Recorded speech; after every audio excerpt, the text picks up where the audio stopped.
Hey, I'm Ben Silverio. And I'm Aaron Klein. And I'm Ansel Birch, your host in post. And it's time to party! We are not doctors, we don't give medical advice. Please drink responsibly.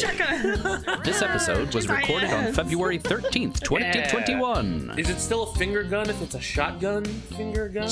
Yeah, you have to use your whole hand to like pull it backwards though. You're gonna drag your ass through a portal in time. Welcome, party people, to another episode of Time to Party. Thanks for joining us. I imagine you have a sifter or something nice next to the fireplace for a nice little fireside chat. I've listened to it a few times, and yes, he's saying sifter. Just a sifter full of like orange Fanta. As opposed to snifter.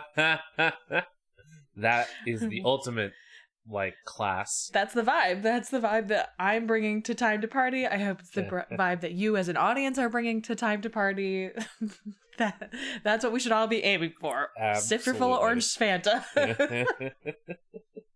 All right, Ben, what are we talking about this month, this week, right now? Right now, we are talking about the cult classic Army of Darkness from seminal director Sam Raimi, who is a fucking nuts in this movie.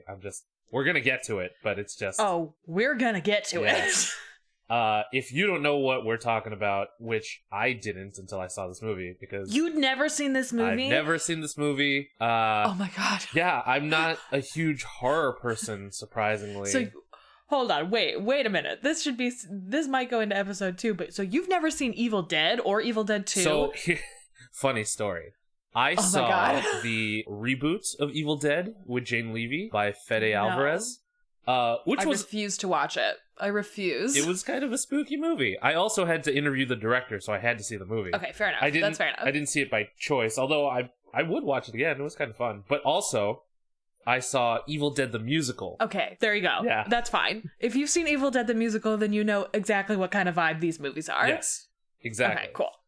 And then I had Warwick with me to kind of explain what I didn't understand. Okay, all right, cool. Because he loves this movie. Yeah, there's not a ton really. It's really the opening, like the first 15 minutes that you need the like context for what's going on. Because the rest of the movie is pretty self-contained. Yeah. Once he is in the past, that's it. He's in the past. Right. Like that's all there is to it. Yeah, there's not really much to question after that opening bit. Yeah, Sam Raimi does a great job of like, I bet most people haven't seen 1 or 2, so let's just throw it all together here at the beginning, like very effective. Yeah. So if you don't know what we're talking about, like I didn't know what we were talking about when we picked this movie, here is what IMDb says. A sardonic hardware store clerk is accidentally transported to 1300 AD, where he must retrieve the Necronomicon and battle an army of the dead so he can return home. That's it. That's the whole movie. Yep, there it is. You know, one of my first thoughts when looking into this movie was it's less than an hour and a half. And I miss that about movies, you know? I was really surprised. I was like, so this is like technically not even a full-length feature film because the cutoff is 90 minutes. Yeah. And this one's, I think, only 85, which is wild. Like... Yeah. I agree. It was nice that it was only 85 minutes. I got to the end and was like, oh, I didn't lose a whole day to this. This is kind of nice. Yeah. Zack Snyder, take note, you asshat. Oh my god. I refuse to engage with those movies. Absolutely refuse. Like, I see people on my Twitter who are like so stoked for the Snyder Cut. And I'm just like, every new thing I see about it makes me want to watch it less. Absolutely. It just looks longer and grayer. And like, I'm not interested in either of those things. Yeah. This episode was recorded 1 month before the release of the Snyder Cut. Ben, the month afterward, tweeted, "Well, I made it through the Snyder Cut. It was fine, I guess, but no matter which version I watch, this interpretation of Justice League still isn't great." Wise words, Ben. It's the first one wasn't great, but it was fine. Much better than, you know, Batman vs. Superman. Again, I refuse to engage with those movies. I will not watch them. Yeah. It's even when I like the actors, I'm like, no. Do I want to see Jason Momoa as Aquaman? Yes. Will I ever watch those movies? No. His solo movie was fine. I should see the solo movie. That's true. I will engage with that one. I watched the first Wonder Woman and didn't hate it, so I feel like that's probably fine. Another good DC Universe movie is Shazam, because like it has fun like a superhero movie is supposed to. Oh, and is colorful, Yeah. and like the main guy is funny and like charming. Yep. Like superheroes are supposed to be. Anyway, We did. this movie has someone who is funny. Yes. So I don't know. Bruce Campbell is so charming in so many ways. I would maybe even say this is charming, even though he's like a complete piece of shit the whole Yeah, time. real dick. Real dick. But we'll get to that. In episode 2. We'll get Yes. there. We'll get there. How did you find creating a drinking game for this movie? I found it fairly difficult because I feel I did like too. some of the stuff that I picked was just like a toss up, you know, like this is easy. You know, some of the other games that we made, you know, had some like fun rules in between the easy stuff, but this movie was so batshit crazy that like For real. you don't know I what's gonna agree. happen. I agree. There were a lot of times I wrote down like I took like almost an entire page of drinking and smoking game notes, and there were only a couple that I was like really happy with. Even that, this movie's just bonkers. I wrote down at one point, this movie is a cartoon because it fucking feels like a cartoon so many times. And there's a lot of stuff that happens only a couple of times that feel like it's going to happen more and then just doesn't. Yes. And so it's hard to like create rules around that too. We're going to try. Yes. Let's. What is your Let's. first rule? Okay. I have a wide range of smoking and drinking rules for this one because I was like, I don't even know where to start. Wow. So my very first one was at the very beginning of the movie before it even started. I wrote, take a blank every time he says S-Mart. And I was going to make a decision once I got to the end of the movie, depending on how many times he actually says it. And it's only 3. Oh. And so I'm going to do a heavy hitter here. Take a shot every time he says S-Mart. Damn. Mm-hmm. It's not a lot. I was surprised. I thought he said it more. And I think he may say it more in the other 2 movies. So I was like, yeah, we're doing heavy hitter for this one.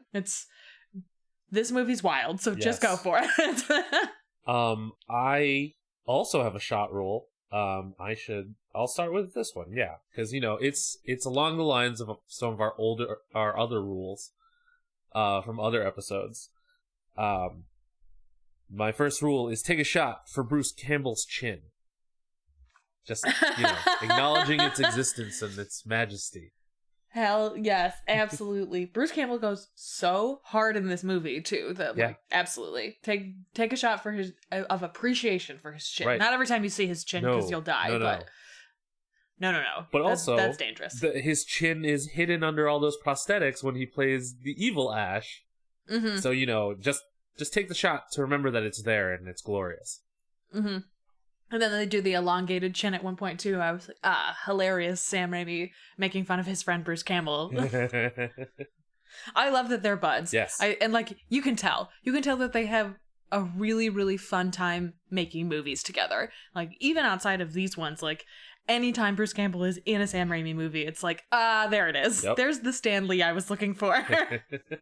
But Sam Raimi has 2 of those. He has Bruce Campbell and he has his brother Ted, who is always in stuff. Ted is also in this. Yes, he is. He plays a knight who's in sweatpants, I believe. What? Really? Yeah, I think he's wearing like sweatpants and a t-shirt underneath of his chainmail. Oh, good for him. Yeah, it's because I looked it up. I was like, I'm pretty sure that's Ted Raimi. And when he's literally listed as knight in sweatpants. That's so hilarious. I was like, oh, he is wearing sweatpants. That is so funny. I have another person-based rule. Pour one out into your mouth, obviously, every time you see Linda, because poor Linda's only seen twice. Yeah. God. Also, do you know who that is, Linda? No. It's Bridget Fonda. It's Jane Fonda's daughter. Oh. Mm-hmm. Wow. She has this itty bitty role. Yeah, I thought it was delightful. I was like, oh, hey, what's up, Bridget?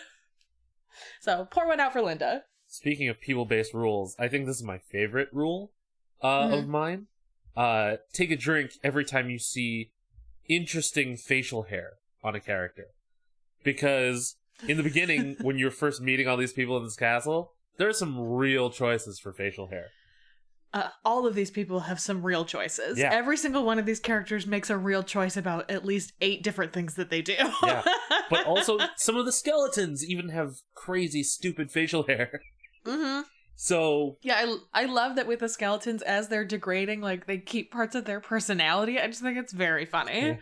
the skeletons making quips just kept me in the movie. I have a skeleton-based rule, actually. This was my favorite one. I have this as a take a hit rule. You could play this as a drinking rule, but it would need to be your only rule that you're using. Take a hit every time there is skeleton-based comedy, which happens constantly. It is the whole. There is that scene where Bruce fights a skeleton in like a graveyard, and it goes on for so long. So long. I was like, for real? Are we still fighting this skeleton? Like, it makes sense as it goes further, and I was gonna have every time you see a skeleton take a hit, and then I was like, oh, that's right. There's like a whole army of the army of darkness of note. The titular character are made of bones, so that's not a great idea. So I take a hit every time there's skeleton comedy because there is a shitload of it. Yeah, and some of it's really good. Like some of the because it's clear that some of it is like green screen and animation, but a lot of it is practical effects. Yep. So a lot of them are like puppets. Like they do a great job with all of them, and like all of the weird shit that they make the puppets do. It's great. Their skeleton budget must have been through the roof. They just have 10 skeletons, but they're really good at filming them in different ways. Invest in puppeteers, dude. They will save your whole movie. Damn right. That's the way. So I don't usually throw out smoking rules, but I thought that drinking every time this happened, well, I guess even if you take a hit every time this happened, you're gonna be fucked up. I'm listening. Okay. So I guess it's your choice. You know, take a hit or take a drink every time Ash gets punched in the face. I also have an Ash getting punched one. Mine is I have to find it on my page out. Mine was also take a drink. Take a drink whenever Ash is in a fist fight. So yeah. I'm on board with that rule. Because like specifically punched in the face, because he gets slapped, he gets hit with stuff in the face. Like his face takes a lot of damage. So, you know, respect for the chin. That shot is well deserved, you know? Absolutely. I agree with that one. Speaking of Ash's face, I have another Ash's face. I have another Ash's face rule. Take a hit every time something new and horrible happens to Ash's body. Including the growing of the head, including every time he splits into a new person. Like, there is a lot of shit that happens to Ash's body. And it's like, bro, you're going through it. Yes. I also need to note that the 8-way skeleton punch, you know, like Gimli said, it only counts as one. I have another skeleton-based rule, and this is it. This is the bottom, because like I couldn't get more out of it. Yeah, I wrung a couple other out, but they're not great. Yeah. So fair warning after these. Yeah. Drink every time a skeleton explodes. That's a great one. That's a really good rule. Yeah. Because then once you get like further into it and you're into the end of it, like, yeah, that's a really good rule. I like that one a lot. Late in the game rule, you know? Definitely. All right, I've got a couple other ones. Okay. I'm just gonna rapid fire through them since, again, I don't think a lot of them are great. Okay, maybe in totes. I think a lot of this is like, you have to play. Normally when we make these drinking games, we give you a bunch of rules and we're like, pick like 3 or 4, like whichever ones go for you. This is a movie where you need like a whole page of rules, and you need to be like actively paying attention because there are so many things that happen in like rapid fire bursts and then never happen again. Right. Like, one of the ones that I have is take a drink whenever someone goes in the pit. It happens a couple of times right in a row and then doesn't happen again until like the very end. But I like that rule because you get this like concentration and then you get this surprise one at the very end where you're like, oh, I was paying attention and it happened again. Like, that's a good one for me. So I like that one. I will stand behind that one. I think that one's good. Take a hit whenever someone does a flip. It happens a shitload. A lot. I was like, I don't feel comfortable making this a drinking rule because it happens too many times and continues to happen throughout like the entire movie too. Take a shot whenever Ash builds something. We only get 2 shots of him actually building, but then he just shows up with this like wrecked, tricked out car. So your discretion, whether you'd like to take a shot for what he clearly built in this time, though we were not actually shown him building. So that's audience discretion on that one. Well, we did see him building that hand. We saw him building the hand, and we also saw him building the dynamite, because he gets the chemistry textbook out. Was that in his car? Why did he have a chemistry textbook in his fucking car? Unclear. It's not explained. I just accepted it. I was like, of course Ash has a chemistry textbook. this man who works in hardware clearly has a chemistry textbook for some reason. Isn't that standard issue for anyone who works at Walmart? Like, you have to keep it at your station at Walmart so that you can make sure people aren't buying the ingredients to make a bomb. You're like, okay, this one is okay. That one's okay. Oh, no. Okay, buy all 3 of these together. You have to come make 2 trips. Take a hit whenever Ash says, let's go. Okay. Also happens a lot. It's a thing that he says several times. And then I just have 2 more. Okay. Take a hit every time someone says Henry. Happens a bunch at the beginning and a bunch at the end. Uh-huh. Okay. One of those like rapid fire once again. And then this is a hit. This is not a drink. Do not drink when this happens. I'm not even giving you the option to drink. This is like a noises off drinking rule if you did this. Take a hit every time Ash has a ridiculous one-liner, but please don't die. Please don't die. And I'm counting one-liners as like, it zooms in on him, he like does a quick look and he's like, here's my quip and I'm clever. Like, that's what I mean by that. Not just like any old flip-off line, but like specifically meant to be like, Ash is having a one-liner in this moment. Like, then you take a hit. That's when that's allowed. Again, don't drink for that rule. No. That's a terrible idea to drink for that rule. You'll die. So don't die, please. Again, not doctors. We have the whole disclaimer. He has like 30 minutes of quips in this whole movie. Oh, for sure. Yeah. It's the whole movie. Yeah, pretty much. That's the whole deal. He makes a bunch of quips and he murders a bunch of dead people? Unclear. Demons? Yes. We'll talk about it in the second episode. Right. Yeah, so that's it for our rules. There aren't a lot. No, there's not. It's, yeah, I thought this was going to be an easier movie to write a game for, and was really surprised that it was not. Yeah, because most of the time, I think you just want to drink through the whole thing, because, like, it's so batshit bonkers. Yes, yeah, it's one of those movies, we talked about this when we talked about Palm Springs, where it's like, I just wanted to wash over me. Like, I'm not really even like, even when I'm like, oh, this has happened a bunch of times, and especially with going in the pit, I was like particularly excited when it happened later. But like, for the most part, I was just having a good time watching the movie. And because of the structure of the movie and because it's so short, it felt hard to like come up with a bunch of like good rules for this one. So, but it feels like a perfect movie for a drinking game. Because like you said, it's a fun movie to drink along during. It's a fun movie to like, can attest, get really high and watch. Like, it's just that's why it's a cult classic, honestly. Like, that's what makes something a cult classic, is that a bunch of weird stoners in a dorm room find it and are like, this is the greatest piece of media ever made. And then it becomes an internet sensation. Now, 20 years ago, people tape past it, and like, you only do that if you're drunk or high. Like, those are the rules. That's how that goes. Yeah. So it's crazy how many movies became cult classics back in the day without the internet. Tape trading. Yeah. That's really what it is. It's all about tape trading and like things like Rocky Horror that would set up movie screenings, and then you get like a community to come participate. It becomes like a interactive experience. Like, that's how things become cult classics. And now it's the internet. Yeah. Now it is, this thing is weird and it's on the internet. I'm just picturing people like finding Army of Darkness and then like creating fanzines to send to each other. Like, look at this fucking movie. There must be. Those have to exist. I almost guarantee shit like that exists. Because this movie is like right on the precipice of internet fame. Mm-hmm. I know about this. This is so embarrassing, and I will tell this story because I think it's funny. The reason I know about this movie is because my not really boyfriend makeout buddy from high school was obsessed with this movie. This and Blues Brothers, and I'd never seen either, and he forced me to watch Blues Brothers, and I was like, Blues Brothers fucks, this movie rules. And then he forced me to watch Army of Darkness, and I was like, I think I like this, but I'm really confused about what's going on. And so I like always associate it with him now. Like, how did you find this? Who showed this to you as like a 16-year-old? And like, of course the answer is his family. It had to have been. Yeah. There's no other way. But yes, that's the days before the internet. A viral sensation before there was virality. I definitely left out one of my drinking rules. You know what? I'm just going to throw it in here. One last drinking rule, which, chef kiss, I feel like must be observed. Finish your drink when Ash gets his chainsaw back, and then take a shot for the boomstick. Yeah. Yeah.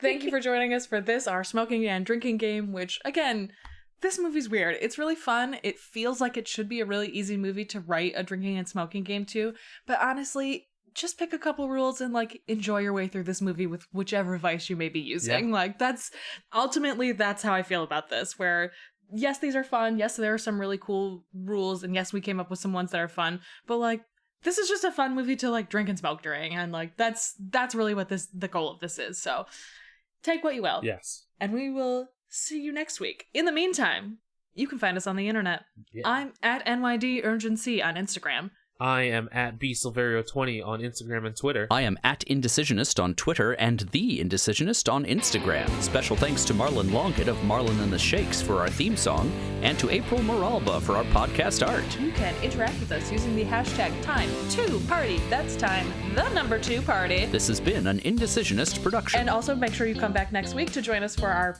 more in-depth discussion on the movie, the time travel mechanisms, things we did or did not like about it.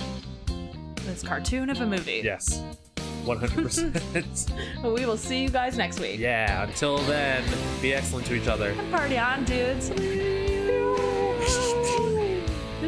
Shotgun air guitar. My air guitar was somehow built into a shotgun. Listen, Ash can make anything. He can? He has a chemistry textbook.